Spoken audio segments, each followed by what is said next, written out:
जय हिंद दोस्तों, स्वागत करते हैं आप सभी का आपके अपने YouTube चैनल जैकपुर पे। आज के इस वीडियो में हम लोग क्लास 9 का सोशल साइंस का हम लोग देखने वाले हैं क्वेश्चन आंसर। और ये वीडियो काफ़ी इंपॉर्टेंट होगा, सभी सवाल यहीं से आप लोगों के एग्जाम में आने वाला है, तो वीडियो को शुरू से लेकर लास्ट तक देखना है, एक भी सवाल को स्किप नहीं करना है।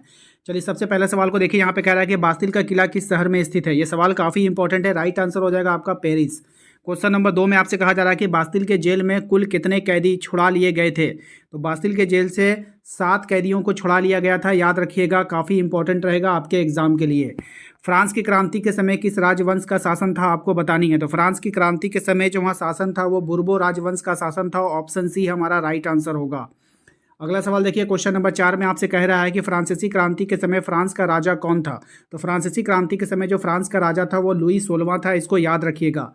क्वेश्चन नंबर 5 पे आइए। कह रहा है सम्राट लुई 16वां का विवाह किस देश की राजकुमारी के साथ हुआ था। तो इसका जो विवाह हुआ था वो ऑस्ट्रिया देश की राजकुमारी के साथ हुआ था। क्वेश्चन नंबर 6 पे आइए। कह रहा है लुई 16वां के राज्यारोहण के समय राज्य की स्थिति जो थी वो कैसी थी। तो वहाँ पे जो राज्य की स्थिति थी, राजकोष क्या था, पूरा का पूरा खाली राजकोष था। वर्साय का महल किस शहर में स्थित है, आपको बतानी है। तो वर्साय का महल जो है वो वर्साय में ही स्थित है, ठीक है। अमेरिका किस देश का उपनिवेश था। तो अमेरिका जो उपनिवेश था वो ऑप्शन नंबर डी हो जाएगा, इंग्लैंड का उपनिवेश था। लिब्रे किस देश की मुद्रा थी। तो लिब्रे जो थी हमारा वो हो जाएगा आपका फ्रांस देश की मुद्रा है, इसको याद रखिएगा।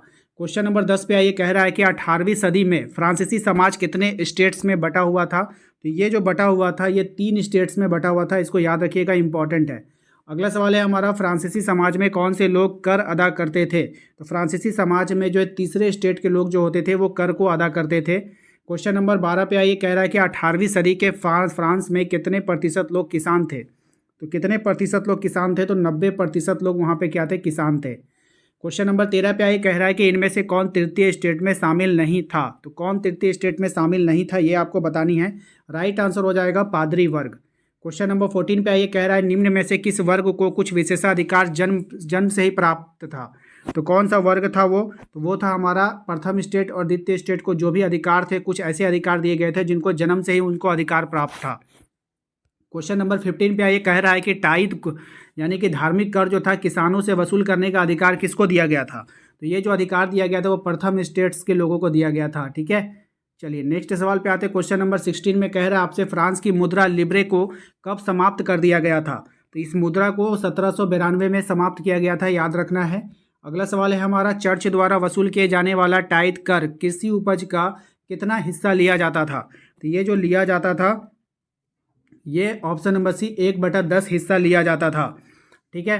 क्वेश्चन नंबर आते हैं 18 पे। कह रहा है कि टाइल कर किसे अदा किया जाता था, ठीक है। यहाँ पे टाइद होना चाहिए, ठीक है। तो राइट आंसर हो जाएगा इसका ऑप्शन नंबर सी, सीधे राज्य को अदा किया जाता था। क्वेश्चन नंबर आते हैं 19 पे। कह रहा है कि एक अनाम चित्र में कुलीन व्यक्ति को मकड़ा से तुलना किया गया, जबकि किसान की तुलना किससे की गई थी। तो किसान की जो तुलना की गई थी वो मक्खी से की गई थी, ऑप्शन नंबर बी हो जाएगा। क्वेश्चन नंबर 20 पे आइए। कह रहा है फ्रांस की जनसंख्या 1715 में कितना थी। तो फ्रांस की जो जनसंख्या थी वो उस समय कितना थी, 2.3 करोड़ था। क्वेश्चन नंबर आते हैं 21 में। कहा जा रहा है कि 18वीं सदी में एक नए सामाजिक समूह का उदय हुआ जिसे किस नाम से संबोधित किया जाता है। तो इसको किस नाम से संबोधित करते हैं आपको बताना है। तो इसको जो कहते हैं हम लोग मध्य वर्ग से संबोधित किया जाता है, ठीक है।